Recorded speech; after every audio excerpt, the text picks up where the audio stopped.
Hello दोस्तों, मैं आज आपको बताऊंगा कि इंडियन आर्मी की पैरा कमांडो के बारे में। पैरा कमांडो कैसे भर्ती होते हैं, इनका सैलरी कितनी होती है और इनको क्या क्या मिशन दी जाती है हमारे गवर्नमेंट की तरफ से। और ये भी बताऊंगा कि ये कमांडो कितने मिशन सक्सेसफुली किया था। दोस्तों, आप तो जानते ही होंगे कि दुनिया की हर देशों के पास अपना खुद का स्पेशल फोर्स होता है। वैसे ही हमारे इंडिया के पास भी एक स्पेशल फोर्स है जिसका नाम है पैरा स्पेशल फोर्स। इंडिया में इनको इतना खतरनाक ट्रेनिंग दी जाती है कि इनके नाम सुनते ही दुश्मन और आतंकवाद थर कांपने लगती है। वीडियो स्टार्ट करने से पहले मेरी एक छोटी सी रिक्वेस्ट है कि वीडियो को लास्ट तक जरूर देखना। और आप अगर मेरी तरह इंडियन आर्मी को दिल से प्यार करते हैं तो इंडियन आर्मी की जय कमेंट करके जरूर जाना। तो सबसे पहले पैरा कमांडो की भर्ती की बात करते हैं। पैरा कमांडो में भर्ती होने के लिए दो रास्ते हैं, या तो डायरेक्ट भर्ती या फिर इंडियन आर्मी से भर्ती। आप अगर इंडियन आर्मी से पैरा कमांडो में भर्ती होना चाहते हो तो इसके लिए आपको पैरा कमांडो की फॉर्म अप्लाई करना होगा। फॉर्म अप्लाई करने के लिए आपको कमांडिंग ऑफिसर की परमिशन लेना होगा। वो कमांडिंग ऑफिसर उसी को परमिशन देगी जो शारीरिक और मानसिक रूप से स्वस्थ हो। और दूसरा है डायरेक्ट भर्ती। इसके लिए आपको इंडियन आर्मी की रैली से सिलेक्ट किया जाएगा। इसके लिए आपको बेंगलुरु में ट्रेनिंग दिया जाएगा। बेंगलुरु में आपको इतना खतरनाक ट्रेनिंग दी जाएगी कि बहुत सारे जवान अपने घर वापस आ जाती है और उसी जवानों को सिलेक्ट करके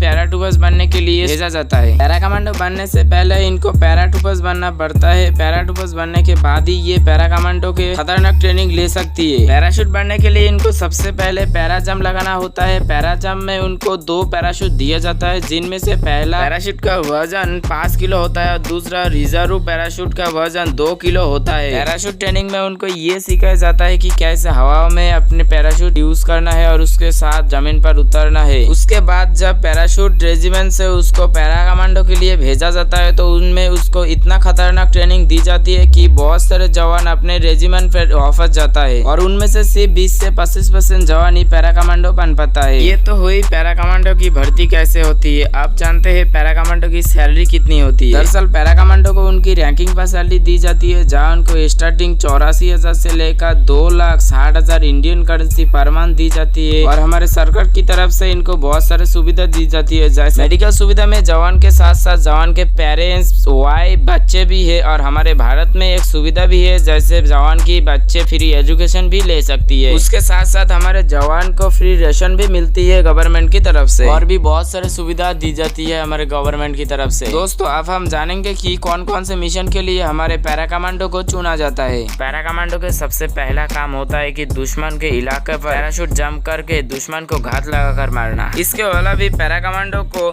आतंकवाद से या फिर कोई भी सर्जिकल स्ट्राइक हो उसके लिए चुना जाता है। दोस्तों, पैरा कमांडो ने बहुत सारे मिशन को अंजाम दिया है। उनमें से एक है पीओके पर सर्जिकल स्ट्राइक करना। दरअसल 2016 में जब पाकिस्तान की आतंकवाद ने हमारे 40 जवानों को मौत के घाट उतार दिया था, तब हमारे पैरा कमांडो ने शपथ लिया कि आतंकवाद को उसके घर में घुसकर मारेगा। ऐसा ही हुआ 2016 में दिसंबर में अंधेरी रात में जब हमारे पैरा कमांडो ने सर्जिकल स्ट्राइक किया तो आतंकवाद को पता ही नहीं चला कि पैरा कमांडो उनके आसपास घूम रहे हैं। और आतंकवाद को मौत के नींद सुला के हमारे पैरा कमांडो ने ही इंडिया वापस आ गया था। इसके अलावा भी 1971 की जंग हो या फिर 1999 की, पाकिस्तानी आर्मी को भगाकर हमारे पैरा कमांडो ने अहम भूमिका निभाई थी। पैरा कमांडो ने देश में ही नहीं विदेशों में भी सर्जिकल स्ट्राइक किया था, जैसे म्यांमार। और ऐसे भी कई देश होंगे जिसके ऊपर हमारे पैरा कमांडो ने सर्जिकल स्ट्राइक किया था, लेकिन उनके सरकार को भी पता नहीं हमारे पैरा कमांडो ने उनके देश के ऊपर सर्जिकल स्ट्राइक किया था। पैरा कमांडो ने सबसे ज्यादा अहम भूमिका निभाई थी 1971 की कारगिल युद्ध में, जहाँ पाकिस्तानी आर्मी घात लगाकर बैठा। तब हमारे पैरा कमांडो ने पैराशूट जंप लगाकर उस पाकिस्तानी आर्मी को वहां से हटाया था।